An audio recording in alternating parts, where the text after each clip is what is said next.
Good evening, everybody, and welcome back to the Always Smiling Faces podcast. And we are live. Whoop, whoop. Good evening, gentlemen. Evening, mate. How are you doing? I'm very well. How are you, Decker?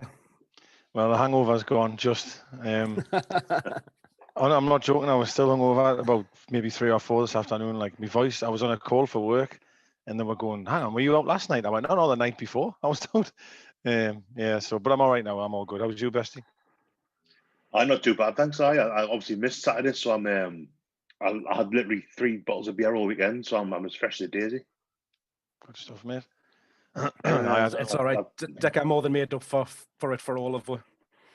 Yeah, I was pretty wrecked. Like, I will be honest there. Like, I was, but hey, what's all about, right? You know what I mean? Well, I wasn't as wrecked as what my shades were, but. Yes. So for anybody that didn't witness the escapades from Saturday evening, this is what a Newcastle United victory looks like. So absolute carnage. Decker, broken pair of glasses, only one arm on the side and one lens in them. So God knows how it happened. Like, because you weren't even allowed to hug anybody or like touch anyone. So like, I don't know who I was running into on the wall or something. I don't know. But it was all good though. It's all good. So no, but spoiler alert, everybody, that if you didn't know, we actually went and won our opening game of the season. So it's been a long time since we've done that. So it's as tradition dictates. Decker, over to you. We won, you know. Get in there, man. Get in. I'm only drinking orange tonight, so I feel very, very. It's not the best, right? But happy days, though, man. Happy days. We all predicted to win last week, though, didn't we? We all said we did. Win. Yeah. So we did. We all said we fancied our chances. So it's nice for that to come through and get a victory on the opening day of the season. And already we've answered one of the questions that were sent in on the podcast, which was from Neil Jr., who was asking who was the most hungover on Sunday morning. So yes, the official answer is Decker. Hey, but you have to remember as well, you know, I had to get up at 8 o'clock in the morning, man. I bet you went up at 8 o'clock. I was up at 8 o'clock, fucking changing nappies and everything, man. It was horrific. That's it. Decker's the hero we all need.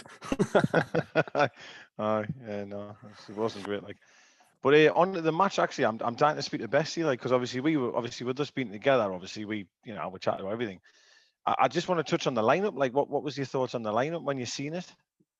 It was weird because I know like Jeff Hendrick played a bit on the right hand side for Burnley over the past year or two, but I don't think anyone expected he'd be out wide for us, given that we've got like Fraser as an option, who didn't play obviously. St Maximin, Almiron can go on the wing. Joe Linton was even talked about last week.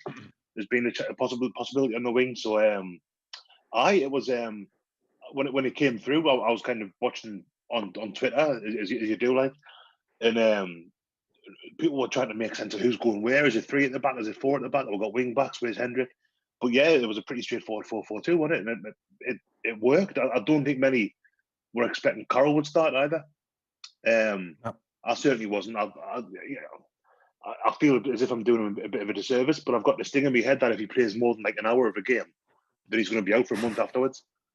Yeah. So I was really, really surprised to see him, and he played really well. He looked great. I was surprised by the formation, but pleasantly so. I'll quickly say I agree. I mean, I didn't think for a second we were playing 4-4-2. If I'm being honest, I was trying to think we might have Saint as a 10, maybe. Obviously, I knew we had 2 up front. That was obvious. With Callum Wilson, of course, but I thought it might be 4 at the back. With then Hendricks, Shelby and Hayden in midfield, with Saint behind the front 2. That's what I was thinking. But it's pleasing to think that we've got more than one formation in our armoury a little bit, whereas before it was 5 at the back, wasn't it, for forever? And then we went to a 4-2-3-1, and now there's a 4-4-2 being hidden in there. So, but it did shock us though. I was actually really surprised to see Miggy on the bench because I really like Miggy, to be honest. But I guess it gives you a great option off the bench, of course. But I was just surprised, as you say, I was surprised with Carroll starting. But in the end, obviously, pleasantly so. Like, Yeah, so same for me. I think Hendricks and Carroll were the two that I didn't really expect to see in there.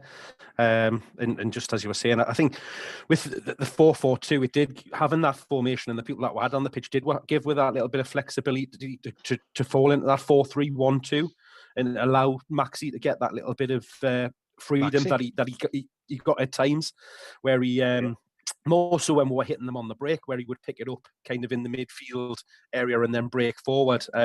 Not that he really got a chance to do that too much during the game, but it gave you that fluidity to be able to move, because you had that cover of Hendricks then dropping into the middle to create a 3 so that he could go in front. But I think from looking across the team, I think you'd be pushed to find anybody that didn't have a good game.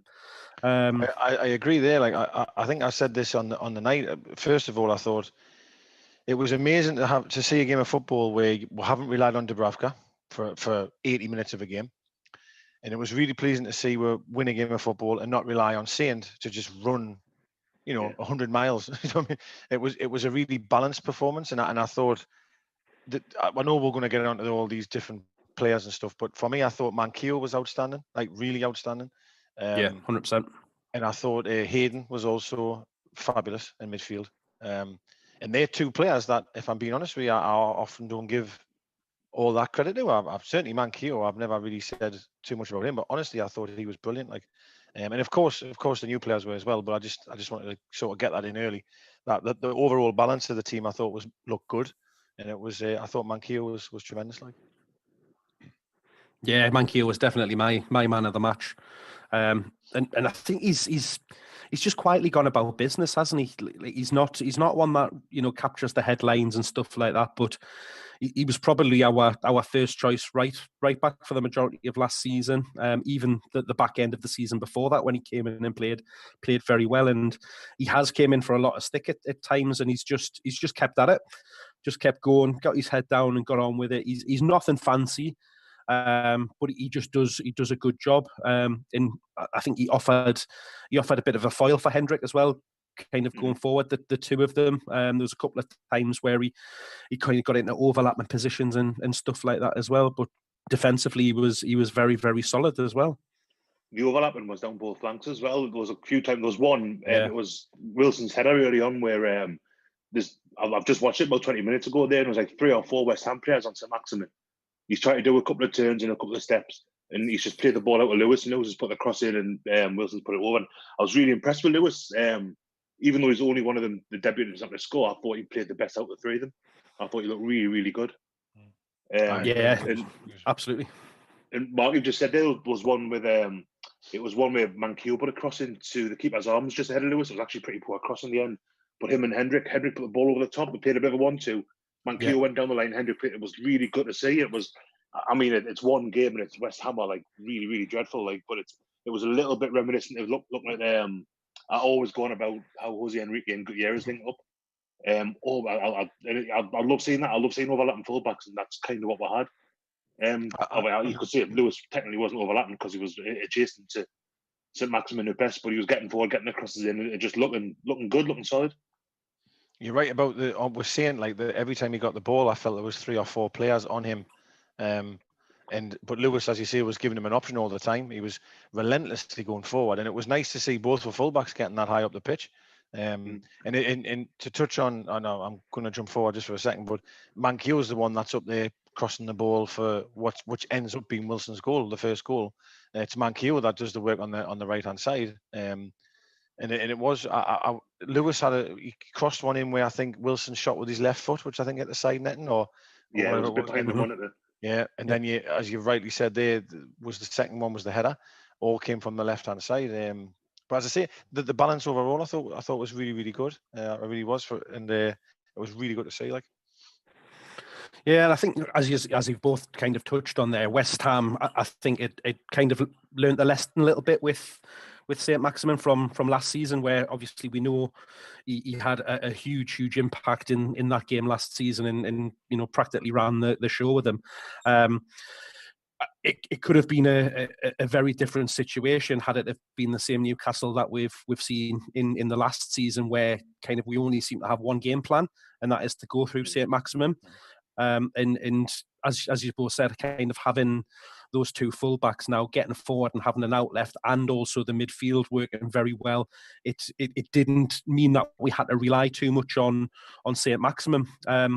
I think Carroll played a big part in that as well. So, Decker, how did you feel Carroll did? Well, I was actually going to touch on him just before there. I thought he was lucky to still be on the pitch after 30 seconds. Like, if I have to be honest there, like, I thought that was a sending off, like, but maybe because it was early in the game, obviously he got away with it, and happy days. You know, I mean, I didn't care who he knocks out, I'm not bothered. But that doesn't bother me. But he was a real handful, and he won, you know, a hell of a lot in the air. There was one bit which was unbelievable, a bit of skill from him, where I think he chested it down, flicked it over a lad's head, and he shot, and it just got deflected over for a corner. That was a really good front play. Obviously, we know that he's not blessed with pace, of course, but he looked sharp, though. I thought he looked sharper that night than he did. Well, you could maybe say any game he played last season. So I don't know if he's had a better pre-season, probably, obviously. And I suppose the season's come so quick, hasn't it? I mean, last season's when he really just finished, so it's almost just like a continuation. But I thought he looked great. And I think if you've got someone like Carroll up front, Wilson obviously is going to have, you hope, more space. He's not going to be as marked as tightly. And to touch on Wilson just for a second, he's much quicker than I actually thought he was. I know everyone said that he's a fast player, but he's pretty quick, like, isn't he? And he's got a great touch. I don't think he'll play two up front forever, don't get us wrong, but it's a nice option to have, though, because, as I say, Carroll was a real handful there. Like, yeah, definitely. I think Carroll just gave us that little bit of, when we under the cosh a little bit, where normally when we've got St. Maximin and Alma on, it's the ball out to them, and then they're kind of just, you know, run at the defence, whereas as Carroll allowed us kind of just to hold the ball up a little bit, and then bring in the midfield and the wide players that we've kind of just been discussing there. But you've just kind of mentioned on the link-up play that he had with Wilson, which looked decent. Bestie, first impressions on our new striker? Very impressed with him. There was a shot he had where he came in off the left-hand side, and a little bit of a trick on it, and he kind of curled it over the top corner. Wasn't too far away from going in, but he looks apart. I mean, there was one where he broke from the shot that Shelby had, hit the side netting, where he's carried it from inside our half, maybe he's on the halfway line. He's got the ball stuck under his feet a bit, but he still got it forward and got the ball out to Shelby. And it's that drive, that ability to drive forward with the ball, take it forward 30, 40 yards and make something happen that we've been missing a bit. Not to say that Joe Linton isn't capable of it, but it just didn't seem to be what he was doing with it. And kind of to echo Decker a bit about Carroll, I thought he was excellent. I think it's easily forgotten because Carroll's got this reputation of being this kind of big fucking tree, basically. That just kind of, he's big, you kind of knock him out, but you kind of get the ball off him. He's a really good footballer. He's a really good footballer. He's not as, because of his injuries, obviously he's kind of slowed down quite a bit, but he's a cracking player still. He's a Premier League footballer as well. And I'm really hopeful that we can kind of keep him fit and get if not a decent run of games, then get some use out of him this season, because he made a massive difference. Even just little things like the again, I'm going to go forward a bit again here for the Jeff Hendrick goal, but the little kind of touch he played off to Almiron picked the ball up, played it to him. He just waits the ball lovely to the edge of the 18-yard box. Lovely little ball through, wasn't it? Really, it's just a little 10-yard pass, if that. But the weight of it was perfect. He picked the run out and just kind of laid it off to him. Says, "Oh, that's all yours." And he's a cracking player. I know you've asked us about Callum Wilson, and I've talked on about Carroll for about half an hour, I think. But no, I thought Wilson looked really good. And I mean, bearing in mind he's only had 3-4 days to train with the team before that game, so he's only going to kind of, the cliche of gelling with team and kind of being made part of it, and that he's only going to become more comfortable with the way they play. I think he looks like, on the basis of 80 minutes or whatever he got, he looks like a good signing. Yeah, absolutely. I think what you said about his pace, it did take me a little bit by surprise, because a lot of the talk about it is that he perhaps didn't have as much pace as he used to have with the injuries that he picked up and stuff like that. But I certainly seen him kind of move. Maybe it's because we've been used to seeing Joe up front, and who hasn't got the quickest of legs in the world. Whether that's tainted with memories somewhat of what a fast player looks like. But I'm not necessarily meaning that see him going. That he's maybe like fast over, like over a real stretch, but like that like short 10 to 15 yard where he just needs to go. He was lightning quick over them distances, and they're huge when you've got someone playing the ball in behind. Do you know what I mean? Things like that, just to give you that burst of speed. As for me with Carroll, honestly, and I think everyone agrees, is that like if he could stay fit, there's no one like him in the league, is there? There's just not. Like, the guy's an absolute monster, and is technically good as well. But he's so brave. He's such a handful. For centre halves must hate playing against him, man. You must absolutely hate him. Just get him full of pizzas and watch him go. Like, he parks where he wants. That's it. I don't think Kevin Nolan would have been inviting him around to his gaff to sleep over for the night after that performance on Saturday. Especially, as you say, Decker, after the first 30 seconds when he laid out one of the defenders. Yeah. He did it again later on. I mean, very similar. But it's a little bit like, it's a bit, Nolan complaining about it was a bit like, for me, it was a bit fuck off, man. You know what I mean? Like, well, it's pot kettle black with Nolan, isn't he? Because he was always tasty in the challenge and like to put himself about a bit. Do you think he intentionally went for him with that challenge that we're talking about? Because I think he did have his elbow out and kind of, I guess, maybe was leading with it a little bit, but I don't think he was, physically trying to throw the elbow back or anything like that. So I do agree with that. But you do see them giving. Yeah. Was your thoughts best? Do you think yellow or nothing, or? I don't think it was even a foul, but then again, I've not seen it yet, so I'm just going to tell Andy Carroll. I was giving out the bat for the first 10 minutes or so, like so. I literally dipped under the hot tub, stuck me in bed and put the game on, like. But I missed the first 20 minutes or so, so I can't say it. But what I can say is it definitely was not a foul. Fair enough. I mean, when it first happened, did he even get booked? I can't remember whether he got booked or not. I don't think he did. Don't think he did. I can't remember. Which is because I was worried. It went to VAR, didn't it? God, did they go? That's what I was going to ask. Did they go to VAR? Did it? Bloody hell! Aye. I was just surprised. I had my headphones in, but I had me like my phone on with the game on, but I couldn't see it, so I was like kind of listening to the TV commentary like you'll do radio, and I was thinking, literally the game, Newcastle kicked off, Andy Carroll could be getting sent off here. I thought, fuck, you're kidding, aren't you? And it took about a minute for the VAR to kind of tidy it up, like, but. Because when it first happened, I thought it was just classic Carroll. One of them are just coming together, and because Carroll's so strong and big, they always seem to go against him. But then when I seen the replay, I think I was maybe Adam. I can't remember, but I think I said to Adam, I was like, "Whoa, this could be off, yeah." Like, well, a lot of the comments kind of on YouTube that we're getting is that it was I see no Jedi here saying it was an introducer. Welcome to the game, mate. Rosson and Bear. Carroll was 100% told to go and leave something on Suchek in the first couple of minutes. And they're all confirmed he didn't get booked, and VAR looked at it as well. Oh, well, happy days. VAR done something right for once. So, but I think, talking about Carroll, for me, he played a little bit of a role like kind of that Peter Crouch kind of did in his latter games and stuff like that, of being that, foil for somebody up alongside of him, somebody to play the ball into, take it on the chest, bring others into the game and stuff like that. And like you say, he hasn't got the pace to kind of be running around the pitch or the energy levels to do that as much as he once was. But he definitely brought something different to the team, which and was a good foil for Wilson, as we've said, and the others around him. So it also in a roundabout way took Declan Rice and Noble completely out of the game in their midfield. I think the pair of those just had absolutely shocking games because they just couldn't get anywhere near the ball. And when they were on the ball, Rice in particular was just giving it away, putting it out to play and stuff like that. So were you guys surprised how bad they looked in midfield? If I'm honest, I mean, I knew Rice hadn't played well. Don't get us wrong here.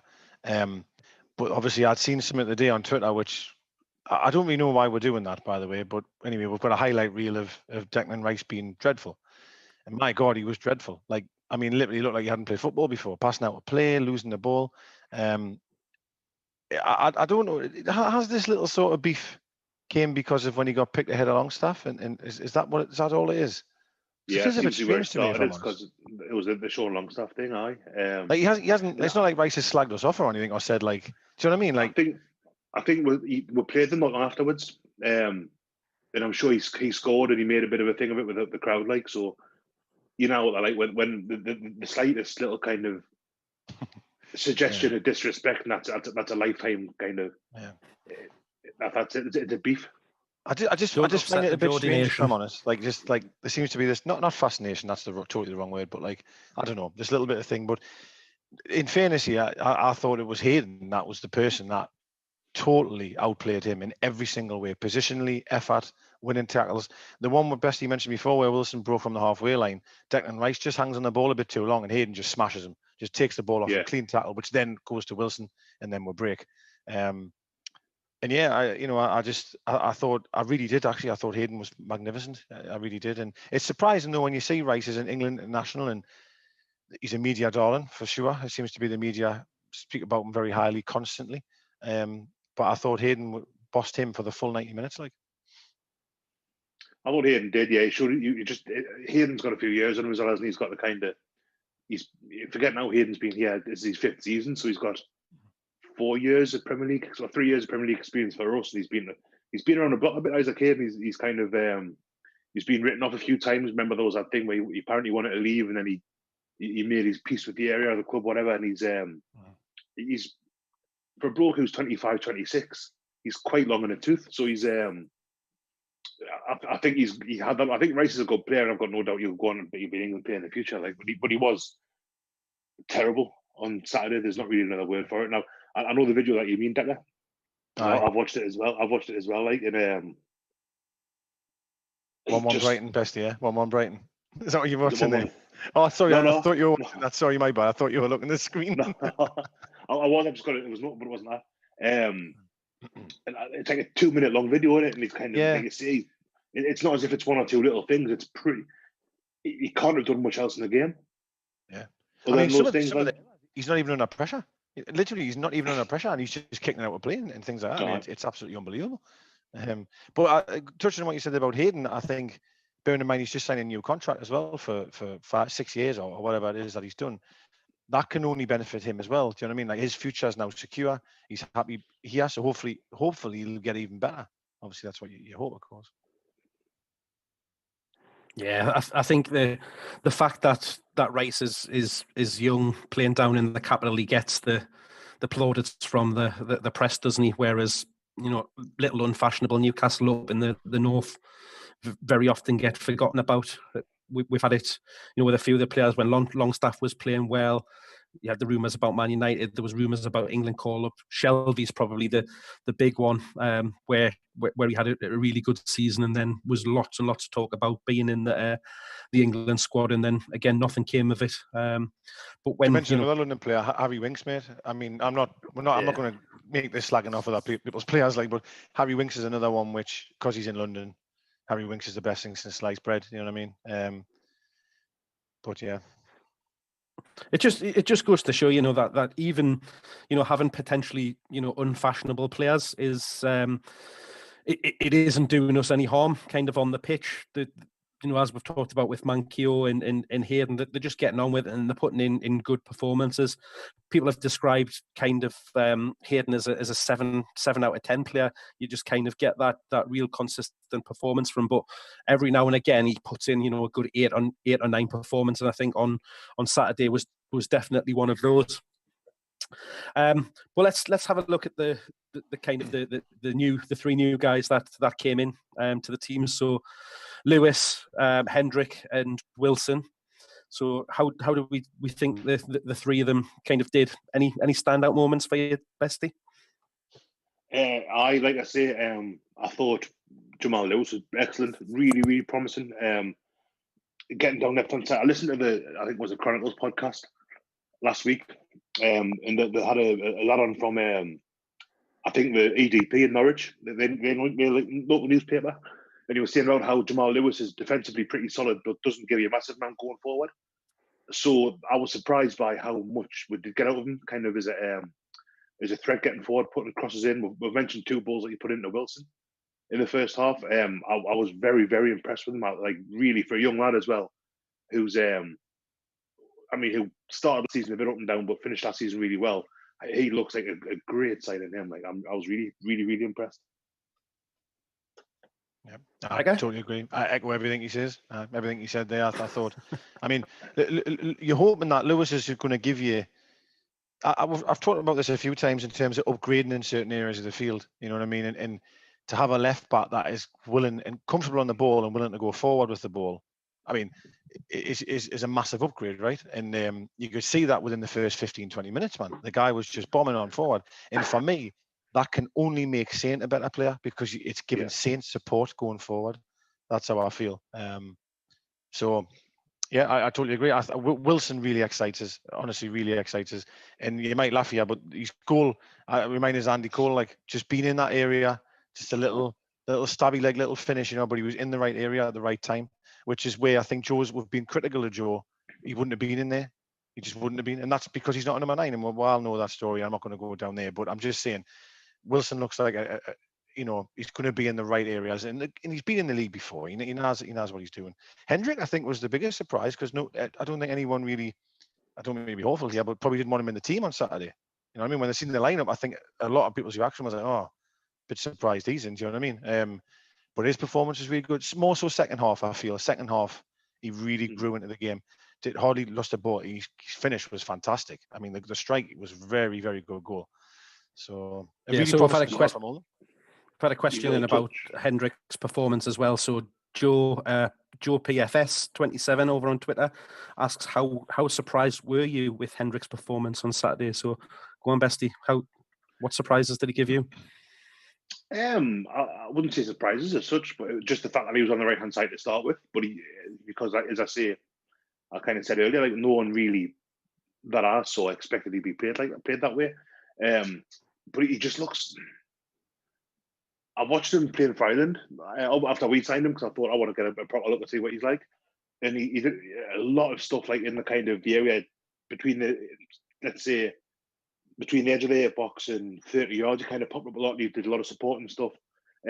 More really laying the ball on for other people. But both goals on Saturday were partly down to him. Obviously, the second one's his strike. And the first one, if he doesn't get that flick on, we don't score. Because he just touches it over. I forget who the centre half is now. But if he doesn't get that touch on it, it gets cleared. Like, so he was for him to be as involved as a kind of goal scoring threat. I was surprised with. It surprises me how well they gel for the first game. Just before we crack on talking a little bit about, we might be just about to lose the feed.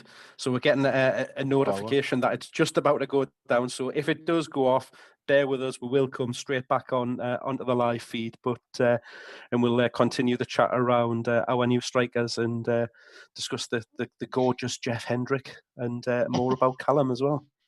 Certainly is gorgeous. I don't think he is. His body is. No, he's in good net. Like, he shouldn't even play with the top on. He should be allowed to just not play with the top on.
Just water.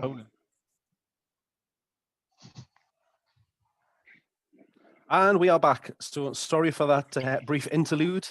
So we had some technical issues. You know, all through lockdown, we had no problems at all with Zoom meetings. We go live out of lockdown, and what happens? The Zoom meeting gets cancelled. So, just before that impromptu break, that was brought to you by Geordie Gifts. Decker, we had the scandalous opinion from Mr. Best there that Jeff Hendrick isn't a good-looking man. What? Well, I like his hair's canny. I'd love to have long hair, you know. But I don't. Mate, I would honestly. I would. I did have for years. It upkeep's a nightmare, like, but it's meant like. Yours was really long, wasn't it, back in the day? Aye, proper long. I remember that. Yeah. Modelled himself on Killer Kilcline and Darren Peacock. It was really long, like, because I've known Bestie for years, but he's got lovely hair. I don't think particularly he's a pretty guy. Like, he's not a pretty looking kid, but like his body's just ridiculous.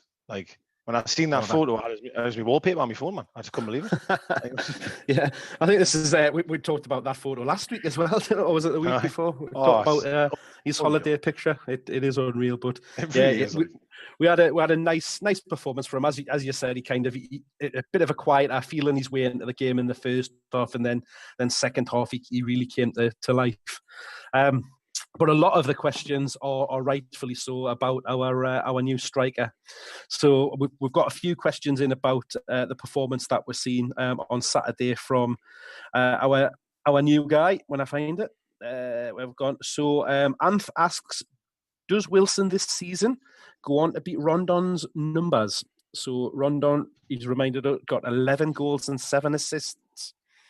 So you've got to think he's going on and beating that, Bestie? Do you think you can go on? 11 goals and 7 assists. I'd be very happy if he did. Very, very happy. As a little aside, I saw a thing from it was, I think maybe it's one of the Opera accounts or something like that it said Miguel Almiron's XG and all that. If he continues this season getting exactly with the same productivity as he's had already so far this season, he'll be responsible for 198 goals between now and the end of the season. So I'd be happier with that, if I'm honest. What? What? 100 Almiron, because of his expected goals and the kind of, he got the assist for Jeff Hendrick's goal. If he carries on that level of productivity, which obviously he's only played 10 minutes, he'll get 198 goals and assists this season. Which I'm pretty sure. Happy days, lads. I think that would probably be the record. But Wilson, I mean, like I say, if he can get 11 goals and 7 assists, I think you would have to call that success.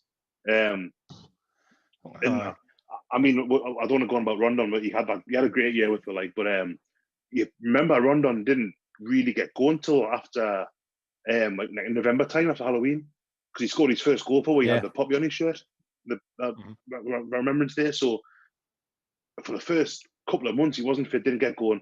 Mike Williamson seems to have hit the ground running again. Not Wilson seems to have really. I didn't have boot running, buddy.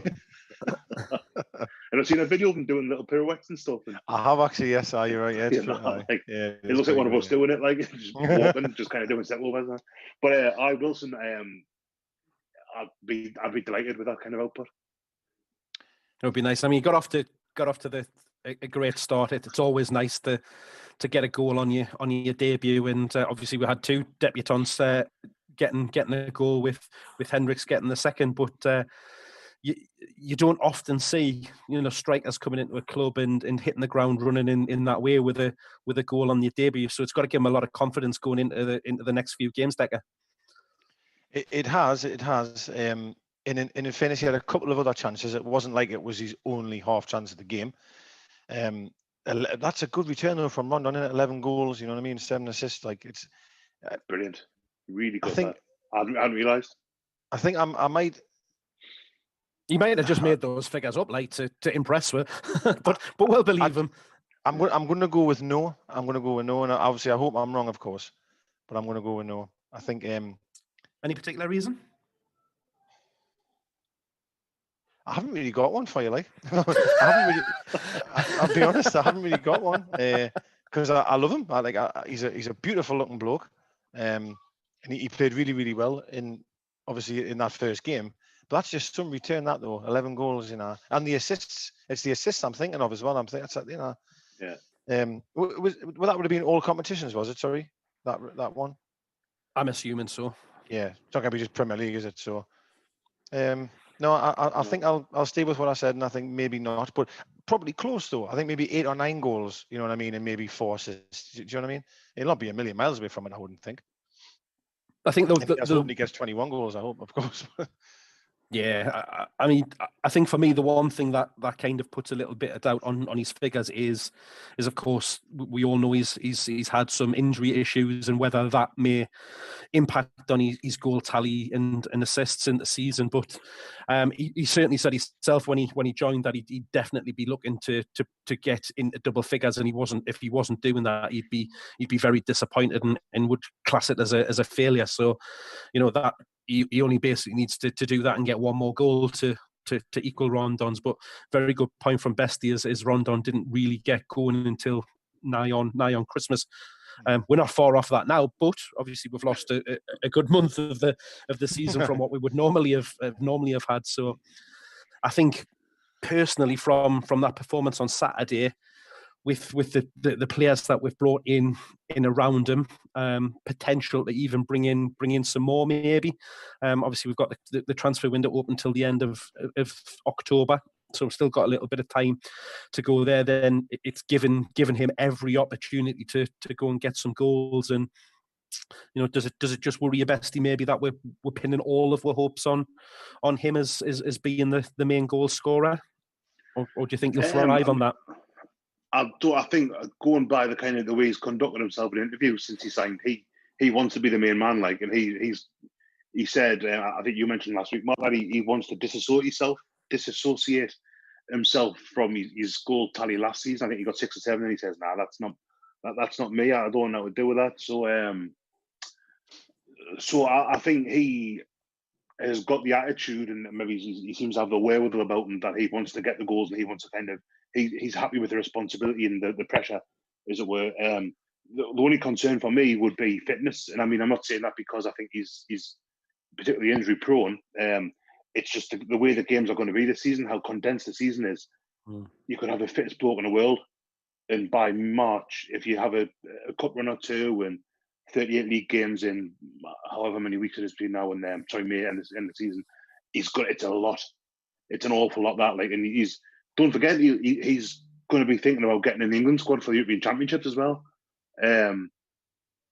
So yeah, I'm perfectly happy that he wants to kind of wants to be the centre forward. He wants to be the man. I've got no fear about pressure at all. Not like that.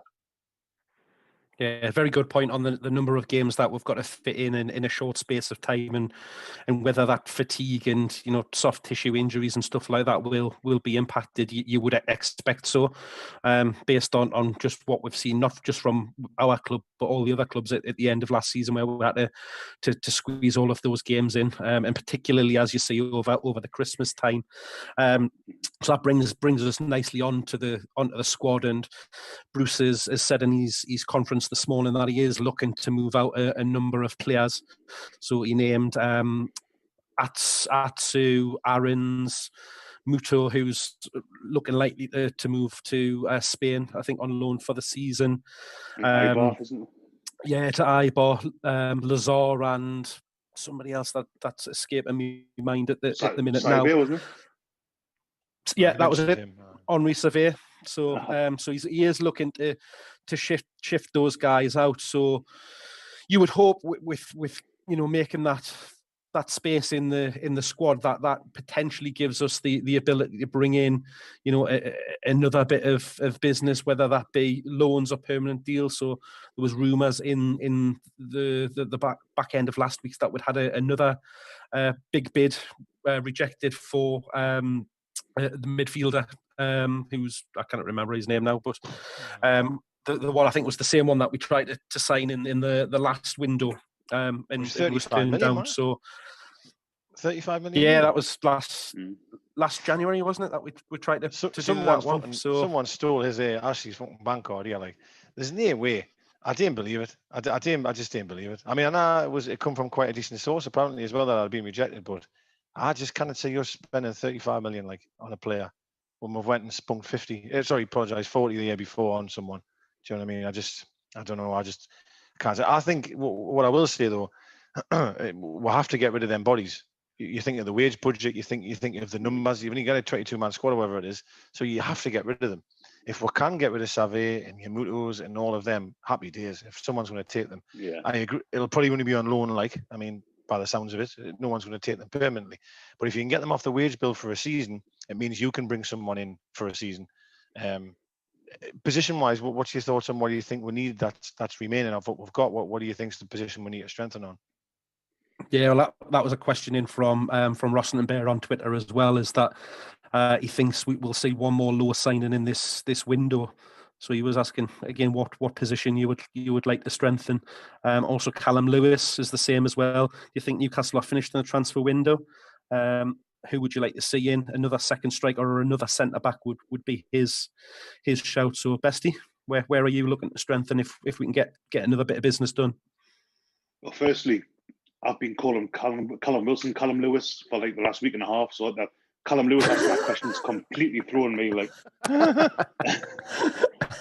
I'm sure Callum Lewis on Twitter will be over the moon with that, if being referred to as Callum Wilson. where would I like to see with strengthen? Really, I would say I'm pretty happy. I mean, everywhere you like to see a bit stronger, wouldn't you? You know what I mean? We've got in Lewis, better done it. In Wilson, we've got a good striker. We've got Carroll who can do the job there. Dwight Gale, when he gets fit, can kind of come in, but you'd like to have better. I think probably as well as he played on Saturday and for most of last season, I think a better right back. I like Manquillo. I'm not trying to hurry him out the door out like that. But I think you've got to try and strengthen your weakest area. And as the team is at the minute, I think right back is probably the weakest area because even if Manquillo gets knackered, you've got Yedlin there, you've got Emil Kraft, who again didn't really fill anyone with confidence when he played last season. So I reckon probably right back. Yeah, I think I'm quite surprised that Yedlin wasn't mentioned in that because there was a lot of noise over the very brief summer that we had of that he could potentially be away, and the fact that we are kind of looking to slim the squad down to bring other players in might have been a one way I was maybe expecting him to see be seen out, but who knows? On that one, there's still good 6 weeks left of the transfer window. So, Decker, where would you like to see us strengthening? I think as it looks at the moment, I'd say centre half. But then I say that, but then I think if Shea was back and Clark was back, and Shea's not brain dead and he's all right, then you're all right there. You've got 4 options there. But I feel, and you've even got Dummett there. Even Dummett could fit in. I do worry about Dummett's injury record recently, but if Clark is not back fit and Dummy's still not right, then probably it is a centre half. I agree. Right back was where I think we could upgrade, but we have got 3 of them at the minute, so we ain't going to, unless you ship 2 out or whatever. But we've got 3 right backs, so I can't see we're maybe doing anything there unless we got rid of a few people. So probably centre half for me, to be honest. Yeah, so centre back is a popular choice over on the chat window on YouTube. Quite a few looking at that position. You mentioned Kieran Clark there, so Bruce has again confirmed that Clark is back in training and is likely to play tomorrow night in the really? Cup as well. So that's nice to see. Yeah. So wow, nice to see that he's made good inroads from obviously having his broken leg last season. So that's nice. Really he's looking to get some minutes tomorrow in the cup. For me, I'm still a little bit wary about that striking position, if I'm honest. Obviously, Muto's going to be going out. We've got Joe up there, but we know he's not that out and out striker. Carroll, we all know what he's like from a fitness point of view. Callum, Lewis, Wilson, whoever he is today, has also got a bit of a history with injuries. So, if we could so we've been linked with the Liverpool striker on loan. So whether it's just somebody else that is that kind of natural goal scorer that you can bring in to take maybe a little bit of a pressure off or have something different, but because we really haven't got anybody else in and around the squad. I know a lot of people look at the is Norwegian, I think he is, Danish, is it Sorensen? Danish, yeah, Sorensen, our Geordie Dane. And looking to get him to get in there, but you would be expecting him probably to go off on a loan again this season. So, but there's arguments, as you say, probably in all of those positions to look to strengthen. I think I tend to agree with Decker, which is a rarity in itself, that we probably wouldn't look at it right back in the minute just because there is three in that position. And I cannot see us letting Kraft go with we're only getting them last season. So Yedlin is probably the one that you would think would go from those three. I actually thought Kraft finished the season quite well. I was actually really impressed with him. So a few of the games on the back end of the season, and sometimes it just takes players a little bit time to settle. You know what I mean? Yeah. It's but we've seen it with Colaccini, we've seen it with Enrique. I remember one of them. I'm certainly not saying he's an ex Enrique or nothing like that, but them came in and really struggled. And no doubt Kraft did, but towards the end of the last season, I thought he was a bit better. He was all right. Sorry, Decker, go on, mate. I thought you were. The thing about, I think I said about Gale before, is I really feel Gale being out for that amount of time could really come back to hurt, because he is a good option. I'm not saying that he's the greatest Premier League striker, absolutely not, but he's a decent option that can get you goals. And him being injured for so long could really come back to hurt, I think. Well, I think that's why I'm looking at maybe that striker position, because he's going to be potentially out for up to 6 months. So, shite. Sorry, Bessie, what were you going to say before about Kraft there? I was thinking Kraft. You were saying he finished the season quite well. He played at the right hand side of the three, didn't he? Three centre halves. Yes. He was rather than being like a right back. Yeah. Yeah. So perhaps a bit different there, but he certainly looked better. And what I do like about him, he doesn't mind getting forward, And I suppose I'm he's a fucking right back. He needs to defend first, but I'm all about fullbacks getting forward. I don't know. Every team I see that's a good football side have fullbacks that get forward. So that's what you need, I think, in the modern game. Yeah, so there is a lot of thoughts on Twitter around the fact that we could maybe be, 1 or 2 injuries away from depleting the squad. So Neil Jar, he'd like to see another striker coming in, with Mutu leaving, Gale being injured, and we're only an injury away from Wilson, from only having Carroll and Joe as the 2 fit strikers. Brad Chapman, need a couple more in. If we get a couple of injury to key players, then we're going to be struggling. He also can't see Matty getting many games this season. Thoughts on that, Bestie? It's hard to say, isn't it? Because I'm the same. I would think out of the options we've got in centre midfield, we've got Sean, Hayden, Hendrick, Shelvey, Longstaff's. Matty, this is a 5th choice at best, but he's been given the number 4 shirt. So would that indicate that Bruce sees him as a first teamer, or is he just trying to placate him and say, he has a contract, he has the number, he has Kabai's old shirt, he has who has been number 4? Darren Peacock's old shirt, just keep yourself canny. Or David Batty's, I don't know. It's a strange one, but Matty for me, he's 5th choice, definitely at best. Yeah. Maybe the cup game, maybe tomorrow he might maybe get a game, I don't know, but he ain't going to start many Premier League games unless we are so depleted.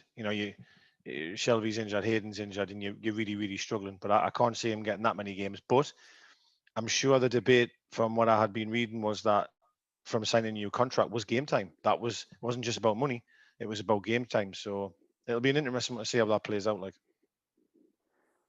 Yeah, I think Besties, as you're saying, kind of we all know Shelvey and Hayden are the first 2 numbers on the list to go into those central positions.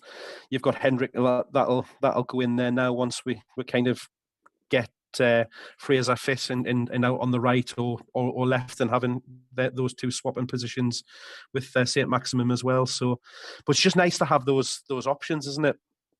You mentioned it is. We mentioned the fact that you expect to see a lot of changes to tomorrow, Decker. So again, Bruce has said in his pre-match conference that there will be wholesale changes to the team that we saw playing on Saturday compared to tomorrow. So jumping ahead somewhat to that, what's your kind of predicted 11 for tomorrow night? Well, I think you'll see Yedlin in, Clark, as you've mentioned. I think Lascelles might still play, possibly. Left back's a weird one because I would like to see play Lewis again, but the thing is for me, it just shit scared in case I get hurt. Do you know what I mean? So the left hand side, I'm not too sure about. I think you've in got the midfield, option of sticking Mankio over there, haven't you? He's played left suppose, side a few times. And then I think in midfield, I think Matty might play with Sean. Actually, again, I could be wrong, but I think that could be the case. I think Miggy. Fraser's an interesting one because he needs game time, and I think I'm not saying he might play the whole game, but he might get some minutes. He might get an hour or something, maybe. Yeah. So Bruce said that he's definitely going to be involved. He didn't go as far to say that he would be starting, but he said that he was quite surprised with how fit he was. He wasn't expecting them to be, kind of at the level that he is because he hasn't played since March. So he's again, I know Fraser himself had been talking about, I'm excited about him. So I'd probably expect to see him at some point if in fact he doesn't start. But I think he'd probably give him the nod on the right hand side or left hand side. Do you think Richie might play left back if we needed him to? If he didn't want to play, I think he's still a little. I think he's still a little bit away. I think at the minute from a fitness point of view, but he's definitely an option. We know he can play on that left position. He played there the majority of last season there. And maybe, and then I think in a 5. I think Joe Linton will definitely start as well. Obviously, 100%. I think that's a given, that one. But it'll be interesting. It gives them, it gives you sort of the B team, if you like the card, I don't know, but it gives them an opportunity to put their case forward because your Joe Lintons of the world, and it'll be them would have seen that game on Saturday and thought, fucking hell, Wilson looks the deal. Hendrick played well. So these need to come up to the plate now and put their case forward. So let's just see what happens. It's nice though, isn't it? Like, when was the last time that we could sit like this and say, well, the team of like half a dozen players that didn't play at the weekend are going to play in a cup match, and they're all Premier League standard players for the most part. I mean, they're not like league winners, but they're all going to be. We've mentioned Joe Linton there, the Longstaffs, Ryan Fraser. They're all players who are going to be kind of pushing for first team football. And they're not just kind of. It's not like when we had like Amalfitano and like no hopers on the bench like Gail Bigarimana. It's like these are decent footballers. Yeah, the squad does look a little bit thicker. It does. I mean, you would still potentially think that maybe some of those players could come in, like the likes of Barlassa, Murphy, who we haven't mentioned. But also, there's a bit of a niggle at the back of my head. My head is that will he potentially not play those, and because he wants to let them go out on loan, and he doesn't want to then cup tie them or something like that.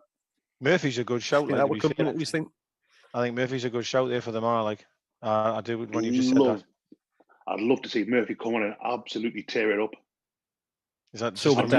Decker would love it. No, honestly, he's a player that I don't know what it is. I don't know if it's just because I know he was a Newcastle fan from being young. I really, really wanted to work for him. Yeah. Like more so than I think I have done for anyone else for a long time. I'd love to see like Murphy come on and just kind of. I'd love to see all of them. I mean, I feel as always I go with Carl Darlow. I'd love Carl Darlow to become like Lev Yashin and just kind of become unbeatable.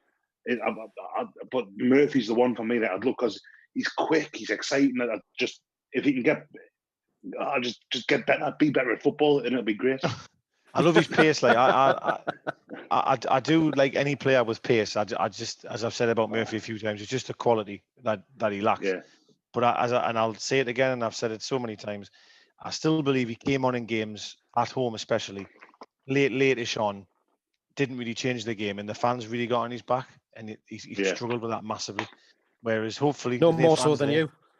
No, I might have said my piece on here, but I would never do that at a game. Took his prawn sandwich at him. Aye, but I was thinking for the Mora, he might go like a 3 in attack. You could have Fraser your left, which is where he normally plays, Murphy on the right, and then Joe. It's a hell of a lot of pace in the wide areas, which is what I love. So again, but going back to what you said, it's nice to have some options. You know what I mean? And you can change 6 or 7 players and still actually feel you've got a decent team out there, which is really good. Yeah, well, Blackburn tend to play a 4-3-3 kind of role with their threes, so there's a bit of an argument of that you could counteract that by playing a similar kind of layout with our team, particularly with having Joe, Fraser, and Miggy as that potential front three. Right. So, but Bestie, you mentioned always wanting to see Newcastle supporters doing well, and also mentioned Carl Darlow. So another little name that Bruce let slip was that of Mark Gillespie, and saying he'll start the goal between the sticks. I'm looking forward to him starting the goal between the sticks as well. The game. I didn't want to say it, but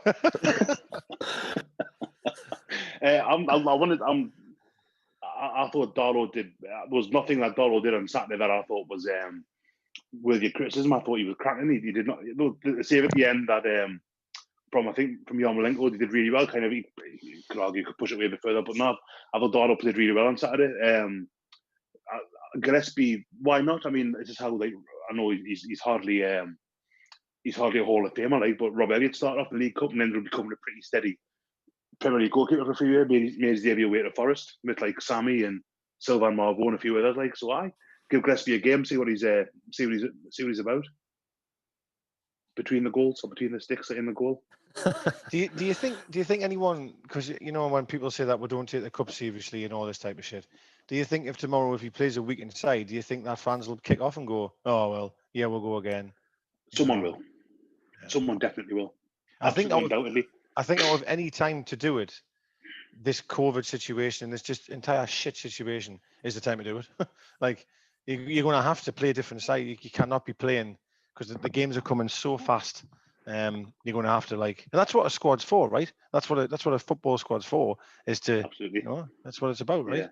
Yeah, that's why. Yeah, it's exactly what a squad's for. That's kind of going back to what we said earlier about having that comparative strength and depth where they can kind of say, oh well, we'll give Jeff Hendrick a night off and we've got Longstaff can come in, or we'll give St. Maximan. I mean, Almiron didn't play the whole game on Saturday, so is he going to get more run out on Tuesday? I don't know.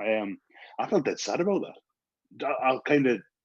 It was Almiron's just nice. It was like seeing a puppy that's been not been allowed out for ages, and then all of a sudden after we'll go out and he's coming on the pitch. It's like, oh, there's Mickey. He's nice, isn't he? And he was. I was surprised he didn't start.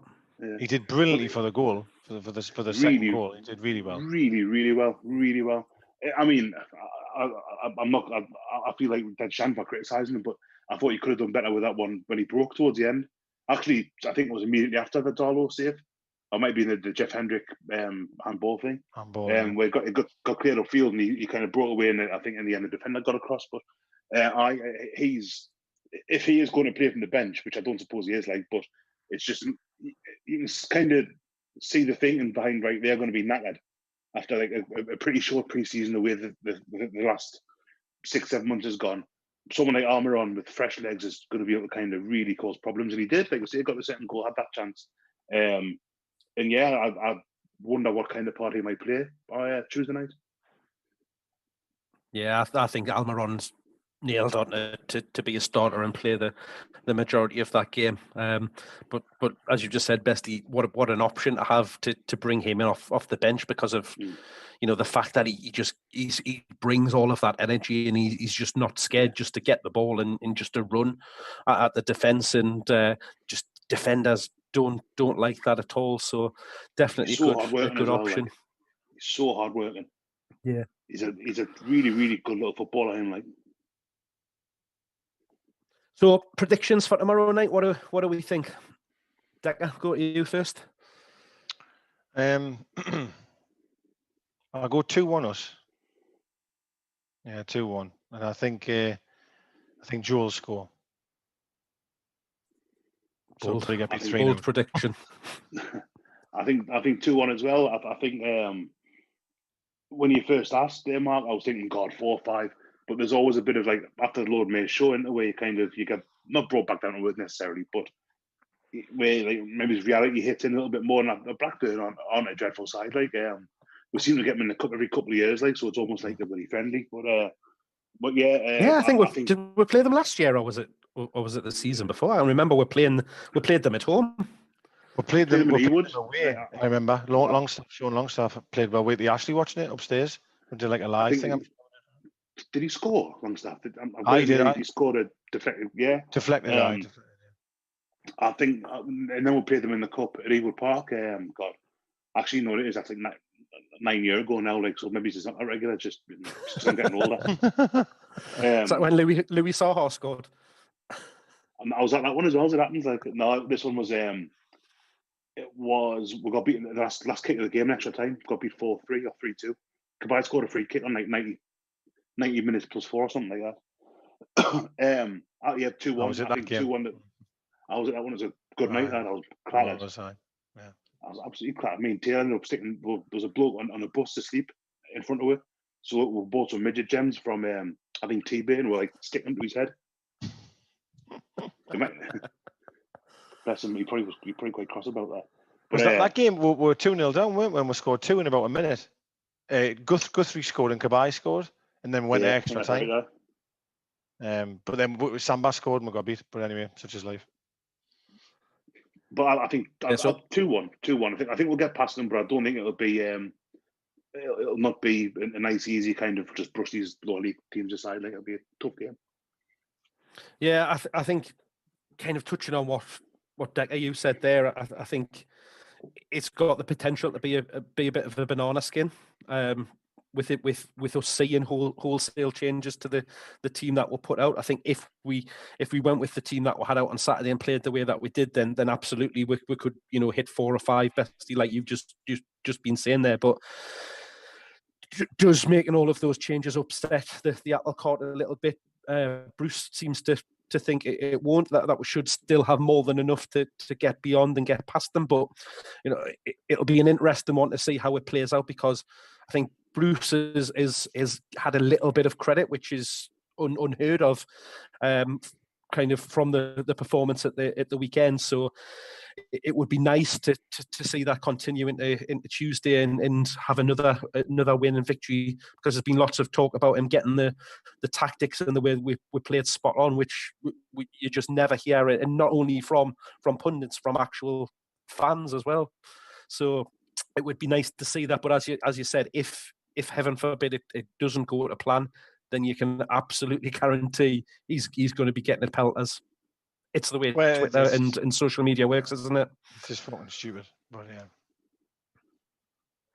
But yeah, I think I'm confident that we should have enough to get past them, and I would say I'm going to go 1-0 win. Just enough then. They're all quite tight. They're all like one goal. There's none of us saying we're going to run away with this one, then. Yeah. No, I struggle to see where we might get 2 goals from. This is why I'm going for 1. But the other thing that is came out in news is the fact that there's been even more of the T word in the last few days, the takeover. So today I brought the announcement from the law firms of London Town that Mike Ashley is taking the Premier League to court. He's instructed his firm of solicitors, the solicitors, no doubt that were involved in the Man City Champions League case, and obviously we know the result of that one because they're playing in the Champions League now. But he's instructed these very, very high-profile law firms to act on his behalf. What on earth is going on with this one now, Bestie? It's anyone's guess. I mean, it's a couple of barristers and a couple of Queen's Counsel that he's gone, or Dentons are instructing on his and Newcastle United's behalf, apparently. So, I think that reading between the lines there, I think it's more than just compensation that he's after. What do you read into it? God, there's so much in the way of kind of conflicting. Was it rejected? Was it not rejected? Did they withdraw? Did they not? Someone last week, before Newcastle put that statement out, was saying that, after the statement was put out, someone said, oh, well, the club were expecting by Tuesday it was going to be announced that it was all gone through and everything was great. So people on Twitter today saying, oh, yeah, it's going to go through in the next couple of days. And it's like, throwing a dart at the map at the minute. I've got no idea where anything stands. The Premier League have effectively refuted the contents of Newcastle's statement from last week. So they're saying, hang on a second, we've not made a decision yet. I've got absolutely no idea what's going on. People, if I just putting their chest out on Twitter and saying, oh, well, it's definitely going to go through, it's definitely not. I haven't got a clue. So I think that's the problem, isn't it? It's like, what's the end game with it all? I mean, obviously, we all kind of. I think everyone kind of accepts that the issue. I mean, everyone accepts, but between us, we accept the kind of issues with Saudi Arabia and with kind of the regime over there, and their indiscretions. But I think we all want to take over to go through, but like. I just kind of get my head around with the Premier League saying the Newcastle statement from last week was totally false, or not totally false, saying that elements of it weren't true, the big elements. Like, so if that's not the case, where do we stand? That's what I don't understand. That the two sides of it don't seem to be in agreement as to where we are. And that being the case, like, if a decision hasn't been made, then why is he instructing a couple of Queen's Counsel to say, right, have at them? I just don't. I don't get it. I really hope it's a positive outcome and that we end up like absolutely swathed in is it dinar, the Saudi currency? I don't know what it is. I don't know what it is. Monies. Monies. Monies. Bring it back. But I just don't know what's going on. Well, for me, to be honest with you, I've only got 2 minutes. I'm going to be quick. I don't believe Ashley's going to go to this type of, what he's doing here. He's really coming here with an army here. So he's got something. And I said this at the start before, that the Premier League couldn't reject something that had been withdrawn. And I still stand by that one. Then PIF came out and said they had withdrawn, and then now we're saying they've rejected. I don't believe that at all, actually. I don't believe they have rejected it. But now, though, with Ashley, what he's doing is he wants to try and find out, why wouldn't you pass it? Because it seemed like it was just sitting, wasn't it, in limbo, where they were never going to say yes, no, we're never going to say no. They were just going to keep it there. So now doing what he's doing, hopefully he's going to force their hand, I hope. But as you say, those people on Twitter saying, oh, it's going to be done like tomorrow and the next day. Fucking hell. These lawyers haven't even opened up the fucking file yet, man. Calm down. Do you know what I mean? Like, just settle down, like, do you know what I mean? It's. I obviously really hope they're right. I hope I'm going to finish here, get the kettle on, sit down, and take over. Great. I'd love it to be true, but I just order a garlic bread special immediately if that happened, like straight away.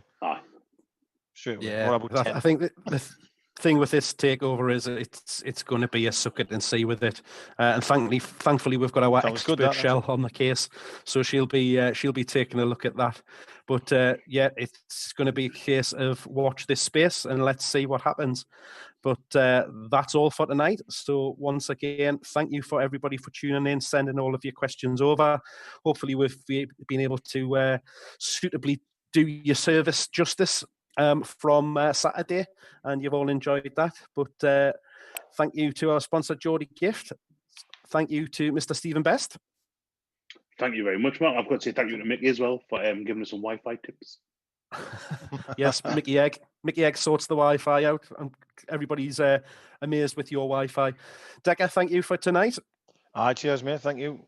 Well done, Mark, as well. You're doing very well at hosting these, I must admit. You're very good. Just winging it, mate. Just winging it. But we are going to end, but we have to go out on a positive message. So, Decker, say the line. We're won you now. Get it. Good night, everybody. Thank